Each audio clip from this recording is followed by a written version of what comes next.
Welcome to the Black Girls Heal podcast, where we talk about changing unavailable relationship patterns, healing unresolved trauma, and building a healthy relationship with first you and then others. Every episode, we will talk about actionable advice that you can apply today to break unhealthy patterns and grow your self-worth. I'm Sheena Tubbs. Let's begin. Hello, ladies, and welcome to the latest episode of Black Girls Heal. I am so happy to be back with you this day.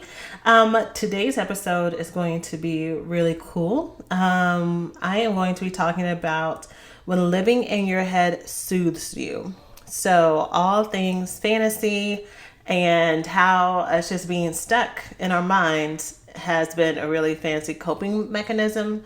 What that might look like for those of us who are not aware that we do it. And then also just a little tip on what you can do to help get a little bit more centered. So first, let me break down what I mean when I say living in your head. I'm going to exchange the word fantasy with living in your head throughout this podcast and any other platforms that you see me talking about this. So I Googled fantasy, and what came up for the definition were a couple things that I wanted to share. The first is imagining things, especially those that are impossible or improbable. We're going to talk about why that is important to come back to. And then the other definition that I thought would be great to share is a mental image, typically one in which a person dwells at length or repeatedly and reflects their conscious or subconscious wishes. And then another one that may or may not be helpful, but another one is an idea with no basis in reality. And so when we go into our heads, we are creating a world that's based on our subconscious needs, or maybe our conscious needs. Maybe we're very aware of what we want. And so we go into our heads to create that reality for us. And those of us who struggle with intimacy disorders, we have very good reason why we tend to do this. We have done this because we've had years and decades and stories and histories where we have not been able to get our own needs. And so whether we are aware or not, living in our heads and creating these fantasies helps us soothe. It helps us self-soothe those needs that we may have a hard time verbalizing, that we may feel like we don't have permission to actually want. So it's easier for us to just keep it in our heads because we've tried to get these things ourselves and we've been unsuccessful. And so retreating back to our minds becomes one of our main go-tos. And the problem with living in fantasy is that when we do so, we stop ourselves from getting what we actually want in real life. Which may contradict what I just said about we go into fantasy because we have a hard time getting what we actually want in life. But what I believe and what I've seen is even if that is true, the reason that is true is because you haven't had the tools to help you get what you actually deserve and what your biggest needs are, because you've had people around you who haven't been able or willing to give you what you need, but you keep going back to them and hoping that they will change or listen or adapt or give you permission to get those things yourself. And also because you haven't felt empowered. Fantasy is a very purposeful coping mechanism, but it's also one that allows us to be more passive. It's easier for us to retreat into our rooms, to daydream, to go into books or whatever it might be and go into these other worlds to create this life, because it can be harder or seem harder to do it here in the real world. But the more we live in these disempowered states, the further away we are from getting the life that we want and that we need and that we deserve. And also it really does solidify this message in our world that what we actually desire is impossible. And so I'm better off just, hoping for things to be different and creating this world in my mind. So I keep talking about creating this world and creating this image. And so let me give you some examples so that you can see how it may show up in your own daily life. So one example is one I've actually already mentioned in this intro, which is creating relationships and creating worlds in your mind that you retreat to. So you literally have a fantasy world that you go to and imagine who these people are, what they say to you, what your life looks like. There's scenarios that help you feel seen and heard. I remember that one of the earliest signs that I had an intimacy disorder or attachment wound or love addiction, or whatever definition or label you want to use, was I remember very distinctly in 7th grade, every night when I went to bed, I would have a different story or scenario about this fantasy world that I created. And that would be my bedtime story, almost like my own mini fairy tale that I would use to put myself to sleep. And it was my safe place that I retreated to. And I remember that I did that. I can't remember how long that lasted, but that was something that I definitely did for a long time. And then as I grew up, there were other ways that I use fantasy to self-soothe. But, middle school, like I'm sure it is for a lot of people, was a very stressful and traumatic time for me for a lot of different reasons. And so when I look back at my younger self and I look back at what I needed, it totally makes sense that I literally had to create a whole different world where I felt wanted, safe, and seen. And also where things actually worked out in the way that I needed them to, because I felt very powerless in my real life to get what I need. And so those are the same emotions that you, as an adult woman listening to this podcast, may still feel, in case this is something that you do.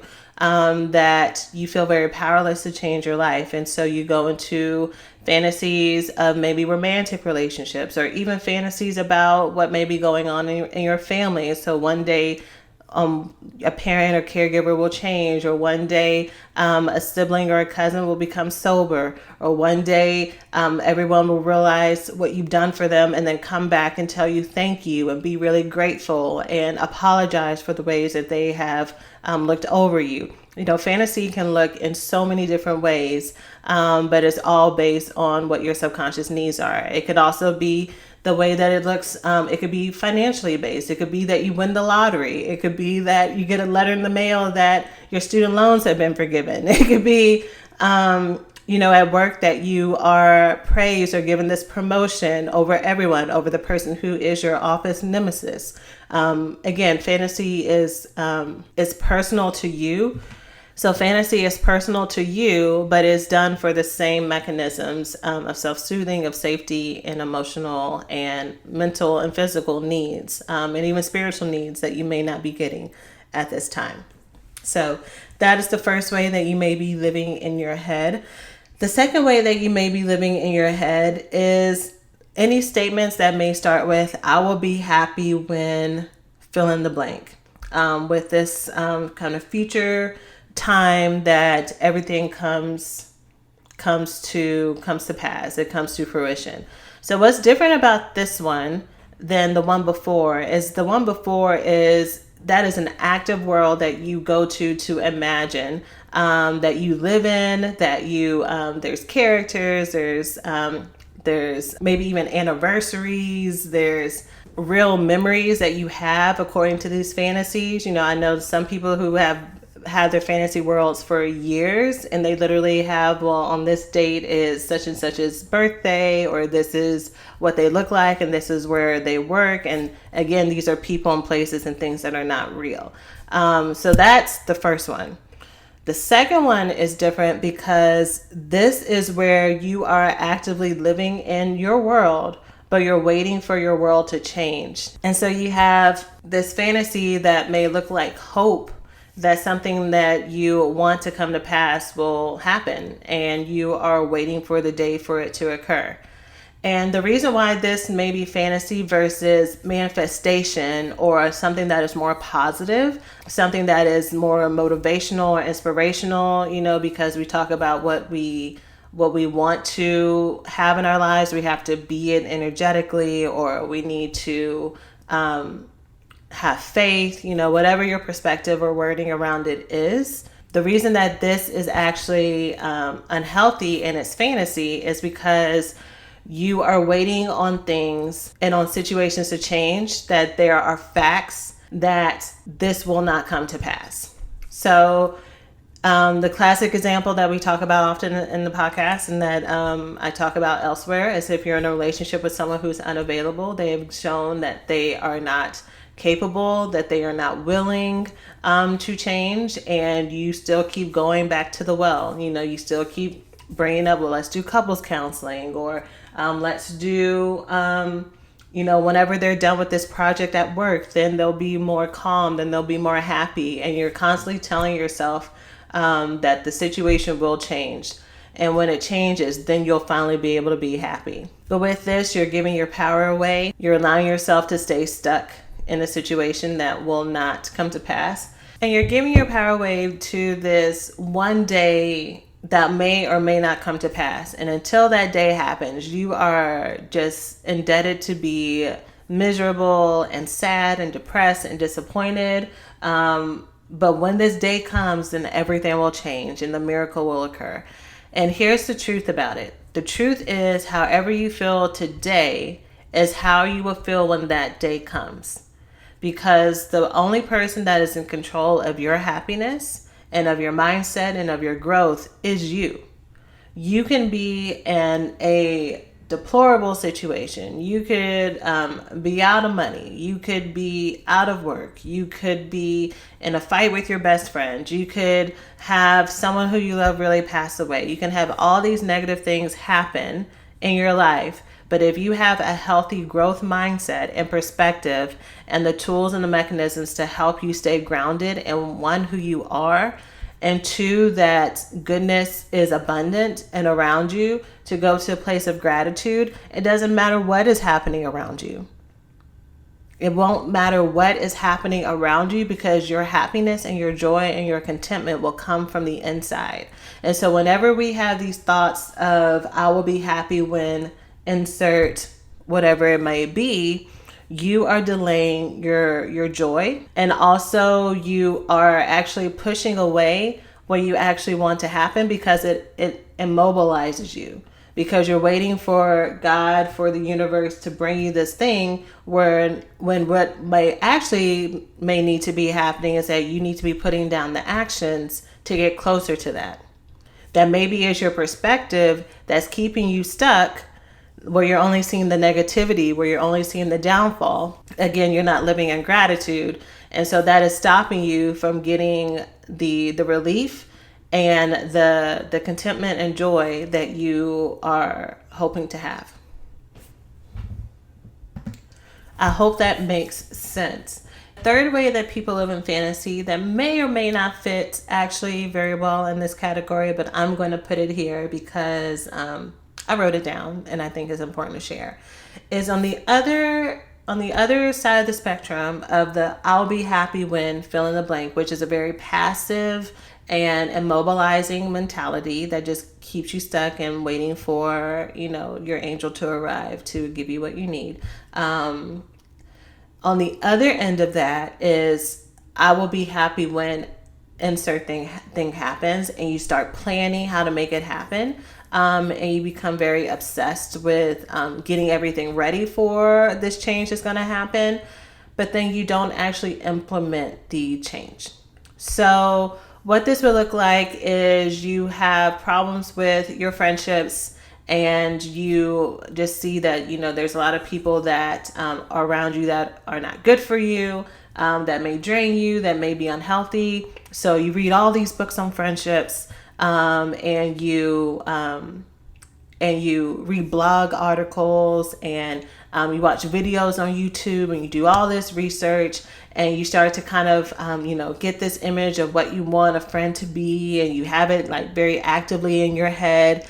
But when it comes down to you actually putting down the actions that the books and the articles and things are telling you to do, you don't do that. Because the way that fantasy works in this scenario is that you imagining the change that was going to happen, and you like putting in all this false movement towards the change is what soothes you. It felt like you were actually moving forward. And then once you actually like got all the information and things, then you stopped. And so this is a very common form of procrastination because change is really uncomfortable.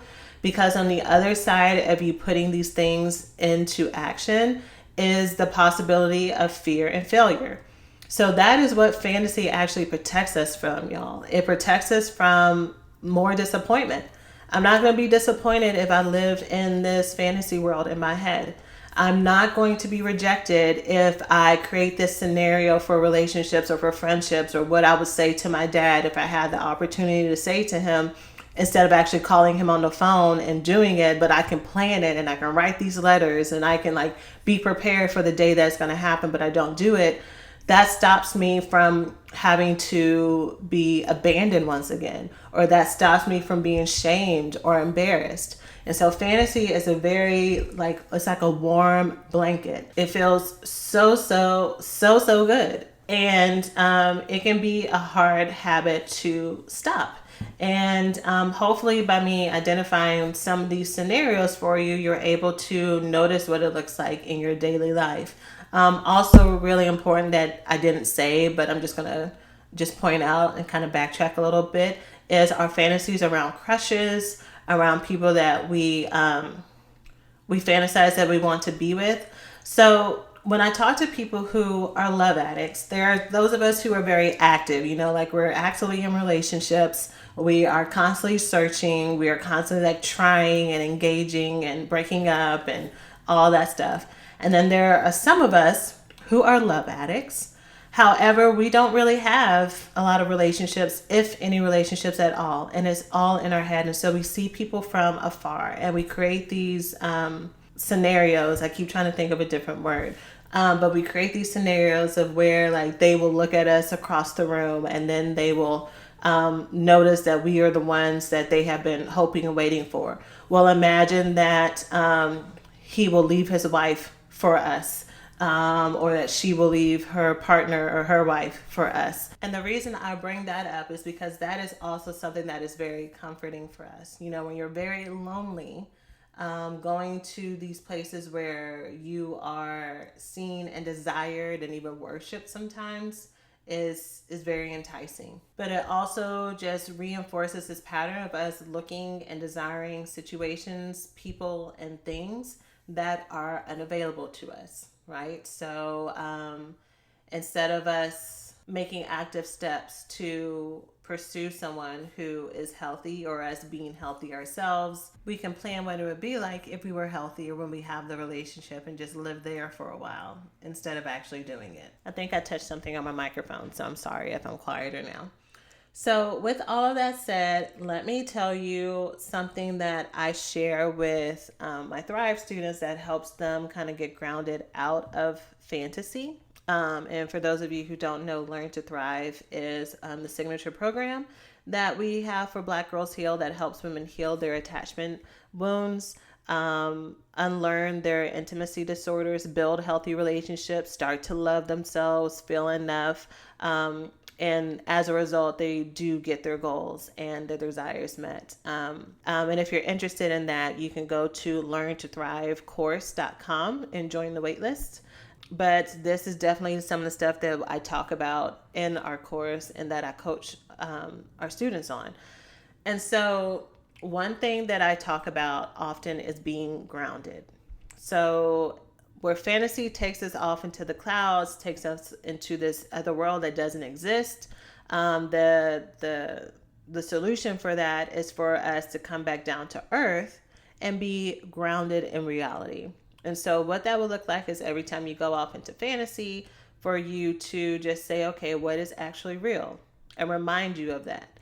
And then remind you that if you want to change your reality, then what's the next step you need to take? And then once you have that next step, then you take the next step. So that's a really watered down version, but I just want you to have the image in your mind that fantasy takes you off into the clouds. It keeps you away from earth. It's almost as if I'm imagining right now that you're holding on to a red balloon and you're floating off into into the sky. And at first, it could be a whole lot of fun. Like you're like looking at the world, you're looking at the skyline. It looks so pretty. It's peaceful. You're just, kind of like just enjoying it, right? And then the higher and higher you get in that red balloon, the further you get away from the earth. There's less air up there. It's scary up there because it's scary. It's a scarier distance to fall. You can hurt yourself more or die. This is getting kind of like gruesome, but you get what I'm saying. Like it keeps you away from the reality that you want to create. So it's best for you to have your feet planted on the ground so that you can build the house, build the happily ever after that you want, because you have the power to do so. And if you don't, you can literally end up on a whole other planet, just you and your red balloon. So that is it for this episode. As a reminder, we continue these conversations in our Facebook group. Every week we have an episode. There's a special post for you to tell me your thoughts. Tell me if you have any questions. I'll answer them for you. So if you are interested in joining our Facebook group, if you haven't already, you can go to blackgirlsheal.org/group or search for Black Girls Heal Group on Facebook. When you ask to join, we do ask for your email address to add you to our mailing list, where we provide support and tools and tips on helping you continue to have healing from your intimacy disorders or your attachment wounds or unresolved childhood trauma that leads to these issues. So we'll love to see you there. And if you're not already following us on Instagram, follow us there at blackgirlsheal_. And of course, if you love this podcast and you want others to find it, please leave us a review on iTunes. The more reviews we have, the higher the likely that people will come and get their healing journey started as well. So that is it for this episode. I will see you next week, and take care of yourselves.